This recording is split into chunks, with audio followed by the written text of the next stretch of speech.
Hər vaxtınız xeyir, gəlin belə bir sualın izahına baxaq. Deməli, H2O molekulu oksigen və hidrogen bu formada yazırıq. Yəni oksigen 2 valentdir, görürsünüz 2 dənə valentdir. Sonra H2O2-də isə deməli hidrogen, oksigen, sonra oksigen və hidrogen. Fikir versəz yenə oksigen 2 valentdir, burada da oksigen 2 valentdir, hidrogen isə hərəsi 1 valentdir. Molekulda 2 dənə polyar kovalent rabitə var. Deməli 1 2, bunda 2 dənə polyardır. Polyar, yəni müxtəlif elementlər atom arasında olmalıdır. Burada da həmçinin 1 burada, biri də burada. Yəni 2 dənə polyar kovalent rabitə var deyə buraya yazıram. A-nı ortaya.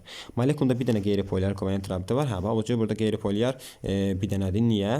Yəni qeyri-polyar eyni element atom arasında olmalıdır. Burada da oksigen atom arasında var.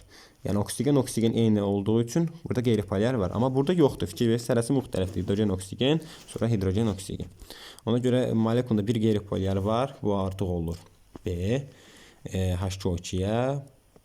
Molekul arasında hidrogen rabitəsi var. Bəli, hər ikisində var əslində. Yəni ümumi quruluş çəkəndə bunun 3 nöqtələrinə göstəririk burada.